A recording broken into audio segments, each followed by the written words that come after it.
This is Kirti. Welcome to Kirti maths. I hope आप सभी बहुत अच्छे होंगे एंड आपकी प्रिपरेशन भी बहुत अच्छी चल रही होगी।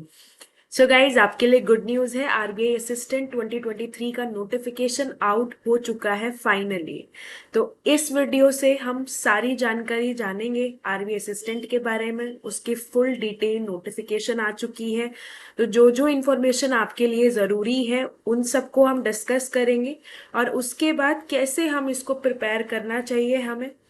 प्री और मेंस की डेट भी आ चुकी है, तो क्या स्ट्रैटेजी हमारी रहनी चाहिए, उन सब के बारे में इसी वीडियो में हम बात करेंगे। तो आप लोग इसको 1.5x की स्पीड में देख सकते हैं सो डेट आपका जो टाइम है वो सेव हो जाए।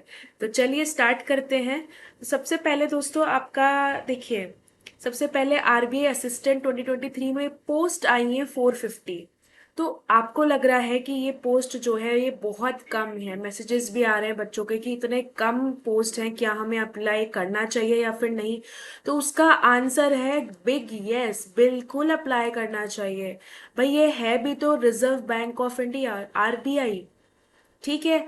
अब आरबीआई में एंट्री आपकी दो ही तरह से हो सकती है, या तो आरबीआई असिस्टेंट के थ्रू या फिर आरबीआई ग्रेड बी के थ्रू।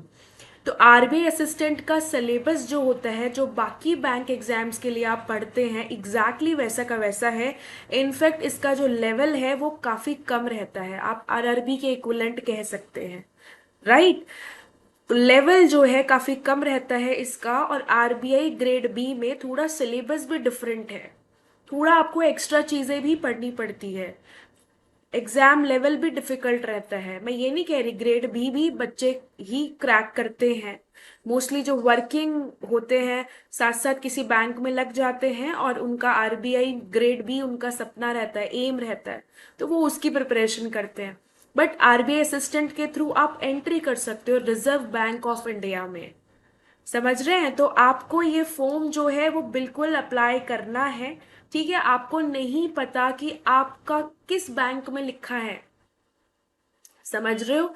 आप सभी बैंक के लिए बहुत अच्छी तैयारी करते हो, पेपर दे के आते हो, पर हमें नहीं पता कि जिसके लिए कई बार, मेरी बात ये ध्यान रखना, मैंने बहुत सारे ऐसे एग्जाम्पल्स देखे हैं कि जिस एग्जाम के लिए हम बहुत डेडिकेशन के साथ, शिद्दत के साथ पढ़ाई करते हैं और शिद्दत के साथ ही एग्जाम देने जाते हैं, बट उसमें कहीं ना कहीं हमारे अंदर एक स्ट्रेस भी होता है कि हमें यूं लगता है कि हमने बहुत मेहनत करी है तो हमारा रिजल्ट आना ही चाहिए, नहीं आया तो हम क्या जवाब देंगे। ऐसे थोड़ा बहुत ये थॉट्स आते हैं, नेगेटिव थॉट, जो भी बच्चा प्रिपेयर करता है। ठीक है। और आप देखेंगे कि कई बार उस एग्जाम में सिलेक्शन नहीं होता और दूसरे एग्जाम में सिलेक्शन हो जाता है, जो कि हमने फॉर्म भी किसी के कहने पे भर दिया था कि उसने बोला है सेम सिलेबस है, भर दो, भरने में क्या जा रहा है, देके तो आओ, तुमने सेम ये सिलेबस पूरा का पूरा पढ़ा हुआ है। तो बहुत सारे ऐसे एग्जाम्पल्स हैं जो जिस शिद्दत से जिस एग्जाम के लिए पढ़ाई करते हैं, दे के आते हैं, उसमें तो सिलेक्शन नहीं होता। और जो दूसरे एग्जाम उन्होंने ऐसे ही भरा होता है कि ठीक है सेम सिलेबस है, कुछ एक्स्ट्रा ऐसा पढ़ना नहीं है, एग्जाम दे के आना है, तो वो इतना फ्री माइंड से जाता है कि सिलेक्शन उसी में ही होता है। तो आपको नहीं पता कि आपका सिलेक्शन कहाँ लिखा है, इसलिए एग्जाम को जरूर भरना है। हो सकता है आरबीआई असिस्टेंट ही आप बनने वाले हैं 2023 में। एंड चलो वो बाद में बात करते हैं, पहले जो है इसकी नोटिफिकेशन के बारे में बात करते हैं। रजिस्ट्रेशन जो है, फॉर्म भरना स्टार्ट हो चुका है आज से, यानी सितंबर 13 से अक्टूबर 4 तक आप फॉर्म भर सकते हैं। इसका प्री की डेट दी गई है, टेंटेटिव डेट है, बट मोस्ट प्रोबेबली ये ही आप इसकी फाइनल डेट समझो।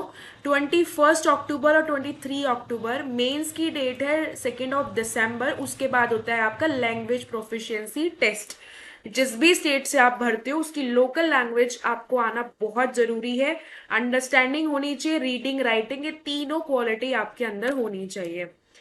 फिर दोस्तों ये जो है अहमदाबाद में जो है आपकी 13 जो 450 वैकेंसीज है उसको स्टेट वाइज कैसे डिफाइन की गई है, वो ये है।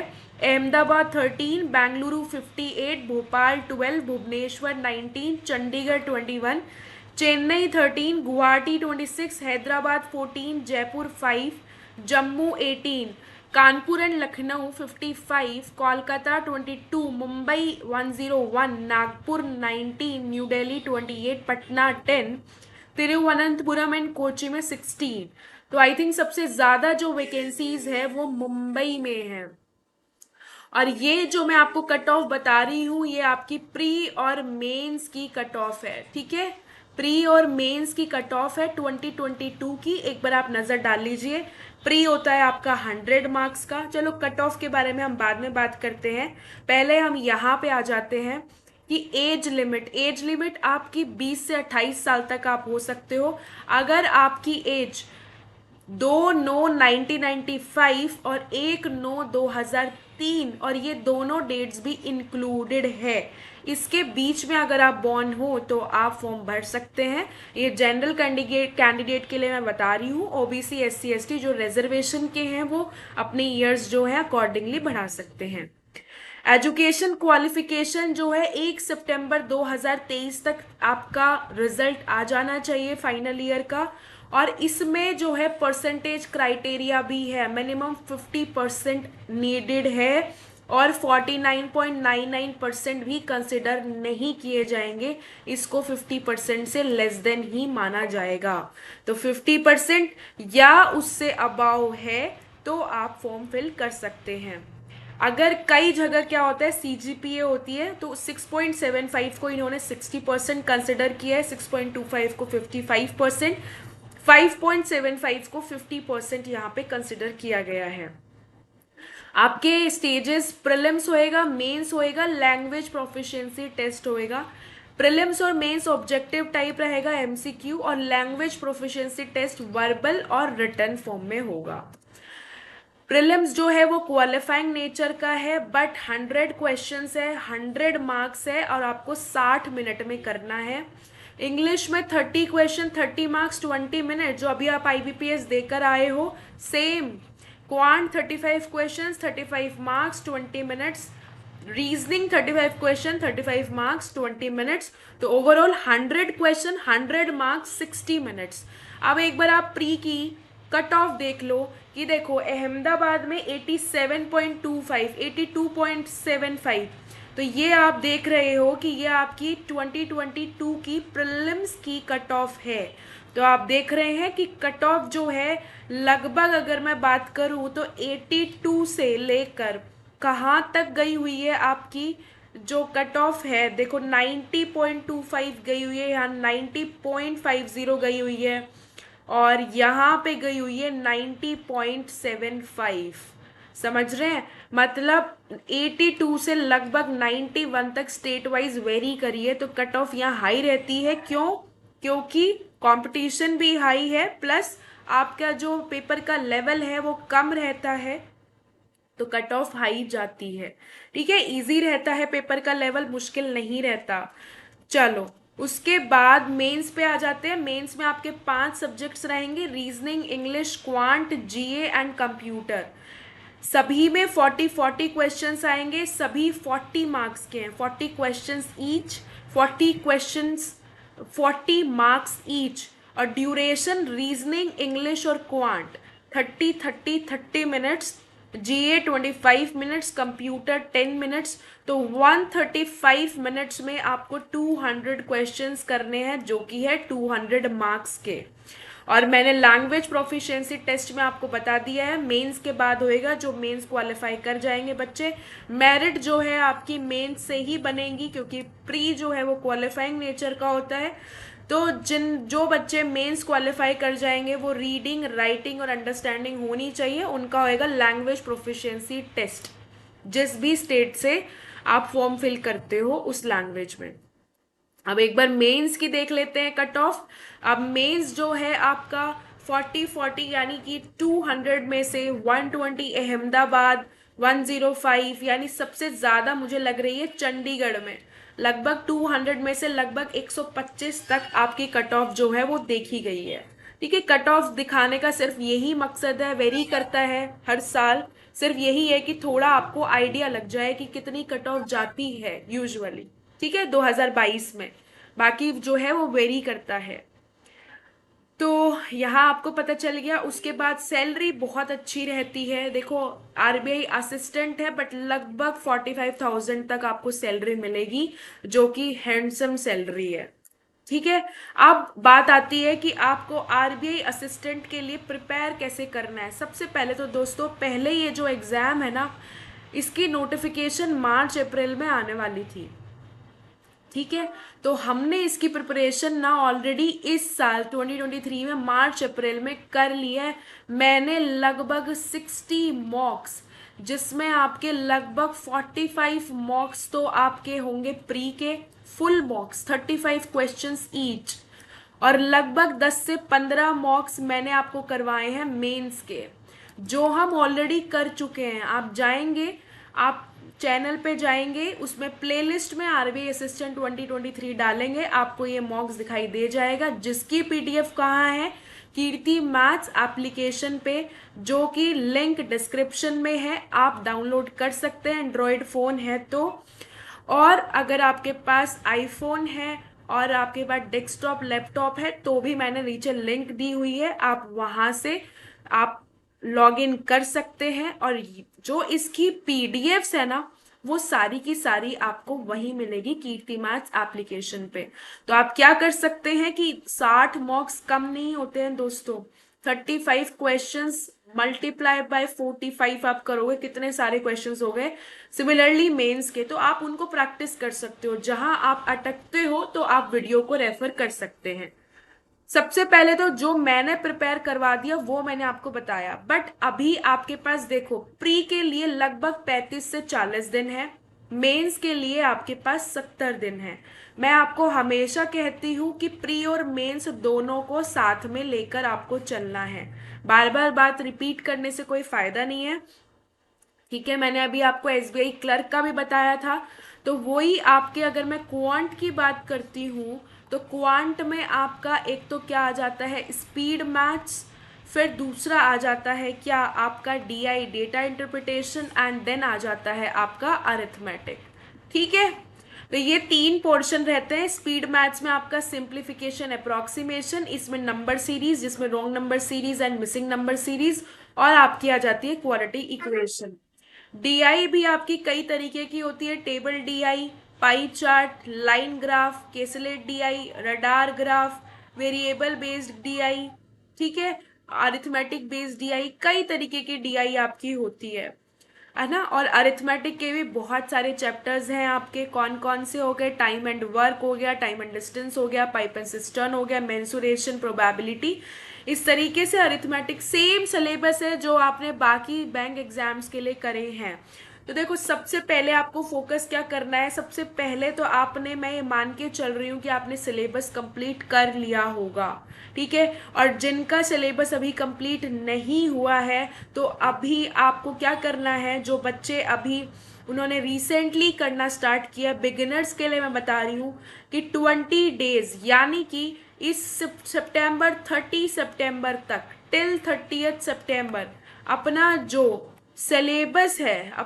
सिलेबस है उसको सबसे पहले कंप्लीट करो। उसमें आपको सभी, ऐसे ही क्वांट का मैं बता रही हूँ आपको, सभी सब्जेक्ट पे आप उसको रेफर कर सकते हैं। सबसे पहले आपको हर एक चैप्टर का बेसिक पता होना चाहिए, उसका कॉन्सेप्ट पता होना चाहिए, उसकी जो ट्रिक्स है, शॉर्ट ट्रिक्स बताई जाती है, वो आपको पता होना चाहिए। सबसे पहले तो इस स्पीड मैथ्स के लिए कैलकुलेशन कैसे बनेगी, आपको स्क्वायर्स स्क्वायर्स क्यूब्स, टेबल्स, ये लर्न होनी चाहिए। 1 से 50 तक की, एटलीस्ट 1 से 50 तक की आपको ये लर्न होनी चाहिए, राइट। उसके बाद आपको और क्या क्या लर्न होना चाहिए, सबसे पहले आपको फिर वो ट्रिक्स पता होनी चाहिए, स्क्वायर रूट, क्यूब रूट, इनकी ट्रिक्स होती है निकालने की, तो कि उससे कैलकुलेशन फास्ट हो जाती है। और आपको क्या पता होना चाहिए, percent to fraction conversion table है, बहुत अच्छे से मैंने बताई हुई है, उसको एक बार आप कर लेना। तो ये चीज़ें आपकी मुट्ठी में होनी चाहिए, तो यहाँ आपकी स्पीड बनेगी, और यही चीज़ें आपकी डीआई में भी काम आएगी और आपके अरिथमेटिक में भी काम आने वाली है। तो सबसे पहले तो अपना बेसिक कॉन्सेप्ट और ट्रिक्स, इनको कंप्लीट करो अपने हर एक चैप्टर, हर एक जो भी आपके सब्जेक्ट है उसका हर एक चैप्टर का ये करना है आपको, कोई चैप्टर छोड़ के नहीं जाना। अगर आपको लगता है, किसी को लगता है CISI बहुत हार्ड लगता है, तो एटलीस्ट इतना कर जाओ कि अगर कोई बेसिक सिंपल सा क्वेश्चन आए तो वो आप कर सकते हो। सिमिलरली मेंसुरेशन प्रोबेबिलिटी उतना ज़रूर करके जाना है कि सिंपल क्वेश्चन आ जाए तो आप वो कर पाओ। अगर आप छोड़ गए तो आप सिंपल सा क्वेश्चन आ जाएगा उसको भी आप छोड़ कर आओगे तो आप बाकी बच्चों से पीछे हो जाओगे। तो कोई भी चैप्टर आपको छोड़ के नहीं जाना है, एटलीस्ट उतना करो कि कोई बेसिक क्वेश्चन पूछ लिया जाए तो आप कर पाओ। ठीक है।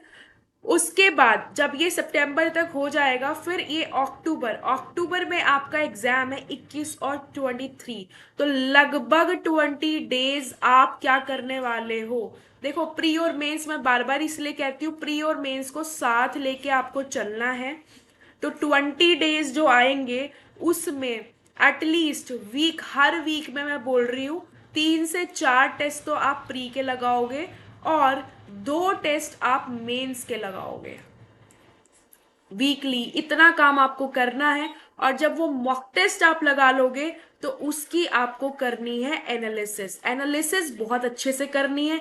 एनालिसिस में आपको क्या क्या देखना है। एनालिसिस में आपको देखना है आपके टाइम मैनेजमेंट आप ठीक से कर रहे हो, क्योंकि आपको सेक्शनल टाइम दिया जाएगा यहाँ 20 मिनट्स का।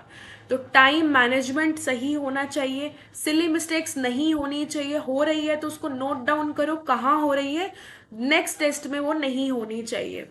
ठीक है। टेस्ट देते टाइम कोई कॉन्सेप्ट अगर आप भूल जाते हो, कोई शॉर्ट ट्रिक भूल जाते हो जो आप वहां नहीं कर पाए, तो देखो मैं क्या भूल गया हूं, उसको रिवाइज करो। बार बार रिवीजन होना बहुत जरूरी है, अदरवाइज किया हुआ पोर्शन भी अगर आप रिवाइज नहीं करोगे तो वो नए के बराबर हो जाएगा 15 दिन के बाद। इसलिए रिवीजन जो है वो कंटिन्यू होते रहना चाहिए। ठीक है। तो ये सब चीजें आप एनालिसिस से देखोगे और उसको हर दिन इम्प्रूव करोगे। तो एनालिसिस बहुत अच्छे से होना चाहिए। बाकी अपनी फाउंडेशन बैच की प्लेलिस्ट आपको मिल जाएगी 80 वीडियोस में कंप्लीट, उसमें अरिथमेटिक है। और आपको इस RBI असिस्टेंट के मॉक टेस्ट मैंने करवाए हुए हैं मार्च अप्रैल में, क्योंकि उस टाइम आने का था नोटिफिकेशन, बट ये काफी लेट हो गया है। तो हम इसकी ऑलरेडी प्रिपरेशन कर चुके हैं, अभी और भी करेंगे हम। ठीक है, प्रेजेंट में भी करेंगे, बट जो मैं करवा चुकी हूँ वो मैं बता रही हूँ कि आप प्लेलिस्ट में जाके देख सकते हैं। तो अभी फिलहाल आपको क्या करना है, अपने हर एक चैप्टर का कॉन्सेप्ट, बेसिक्स और ट्रिक्स इनको रिवाइज कर लेनी है। जो बच्चे नए हैं फटाफट 20 से 25 दिन में कंप्लीट करो अपने सिलेबस को, और उसके बाद मॉक टेस्ट के थ्रू रिवीजन करो और एनालिसिस बहुत अच्छे से आपको करना है। ठीक है। बाकी 2 बजे अपनी लाइव क्लास होती है, 2 बजे हम लोग मॉक टेस्ट कर रहे हैं फिलहाल IBPS PO प्रीलिम्स का, बाद में RBI का भी करेंगे, राइट। और 4 बजे अपनी स्पीड बूस्टर क्लास रहती है, दोनों ही लाइव क्लास रहती है। तो अगर आप इन 2 टाइमिंग्स पे फ्री है तो जरूर लाइव आया करिए, और अगर आप लाइव नहीं आ सकते हैं तो रिकॉर्डेड जरूर देखा करिए। ठीक है। और सेशन अच्छा लगे तो please like share and subscribe जरूर करना चैनल को, ताकि ज्यादा से ज्यादा बच्चे अपने साथ जुड़ सके। Thank you so much, all the very best, God bless you all. मिलते हैं 2 बजे लाइव।